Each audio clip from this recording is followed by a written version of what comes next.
Hello all to the electronics hobbyists out there watching these videos, and welcome back to the Aimless Electron. In the previous quick video I said I would have more done with the Reflow oven before I'd make this video, and I have. I've got the complete prototype board done. It's actually a functional oven, and I'll go through what's on that board just real quick. I'll leave the code for a quick bites instead of putting it in here. And at this end of this video, I'll have a quick montage of how I built the prototype board, the actual circuit board, and the circuit itself in KiCad. It'll be a quick, sped up video, and I won't do any narrative over it. You can skip it if you want. But stick around and we'll go take a look at that now. Here, this mess is what I call the prototype. I know there's wires running all over the place, and I'll try to give you a quick explanation and not repeat too much of what I already said.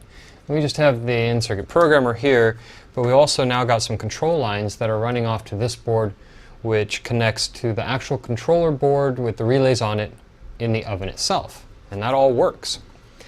You've seen some of these components before, like the cold junction compensator for the temperature sensor, the LCD screen, the USB connection for a serial connection, because you can control this thing completely via AT commands. I've added the buzzer on. This is to let you know when it's stopped.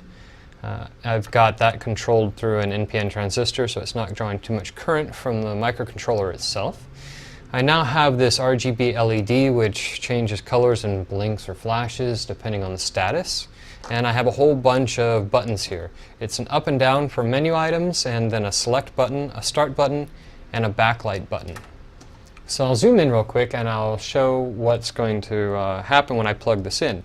I've actually got it powered from the oven itself right now because the oven provides 5 volts and then this regulates it down to 3.3. So let me zoom in a little bit here so we can see this LCD a little bit better. You notice we got the flash screen that comes up, and then the version, and then we're at this menu screen. And this menu screen is a list of all of the heating profiles that's actually saved in the flash of the chip. I'll go into more details about how that works, but basically you can program those via the serial port. And I can move up and down on them and select different ones. Default is always there and it can't be overwritten, and it's just a regular default profile. I can select that profile and the menu will change to show the graph of the profile, the total time, the running time, the time remaining, the current status, the temperature of the oven currently. It's a little bit high because I was doing some tests, and then what the target temperature is. And you can actually change that from Celsius to Fahrenheit. Again, it's based on a setting, and all those settings are saved in the flash. There's a whole bunch of options and menus. You can turn this on, this backlight on with the push of a button, and then turn it back off. It will turn off automatically based on a setting. You can start and stop this thing with a push of a button. You can also start, and if you hit select, you have the option to quit. Just hit select again and it shuts everything off, goes back to the default menu.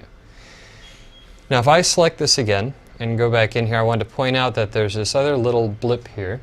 That's actually the trace of the actual temperature as it's moving, and that is separated by about 4 pixels above this so you can see it easier and see what your actual temperature profile has been.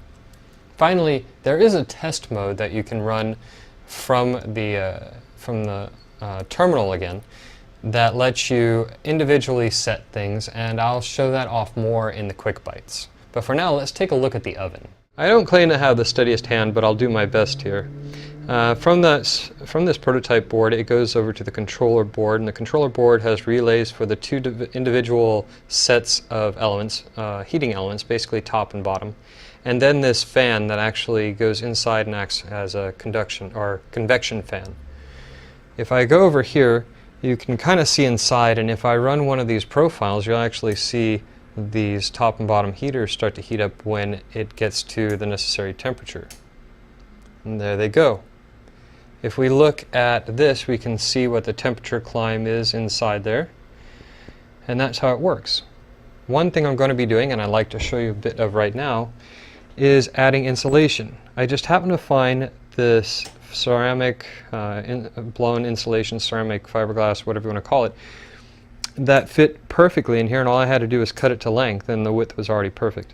I'm going to add some more of that down here, and then I've got some I guess you would call it plumber's mask. It's that you put that between like wood and whatever you're soldering if you're doing copper soldering, and that acts as a great insulator.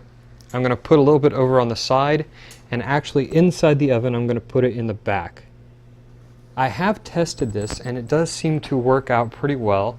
It's not the best, but I was able to solder this chip with it, even though I left the feet on and the headers melted, which, you know, well, it was just a trial anyways. My very first one was just this little tiny board. I don't know if you can see it. Don't know if it's going to focus well. But I was able to solder those little surface mount components. I think they're 0204s.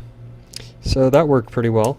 So the final thing I want to do is talk about how I'm going to mount this switch and this LED, because it's supposed to actually show on the front.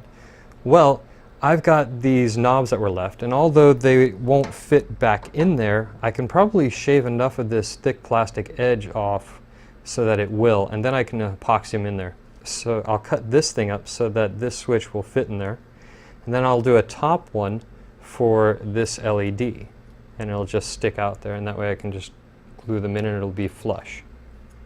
I'll reuse the buttons again that were here before on the actual prototype board. It's a bit of a mess in here too because, well, I'm moving in a week, so all this will be transported to an actual house instead of just an apartment. Hopefully it won't be as noisy outside either, and I'll have a little more room. So I look forward to shooting some videos in there. I hope you enjoyed taking a look at that reflow oven. One of the neat things that I'm going to do is I'm going to take the prototype board that I had that has surface components on it and actually use this breadboarded prototype to reflow the board that's actually going to go in the oven itself. That's going to be in the next video. For now, I have the montage of me actually designing the circuit and the board.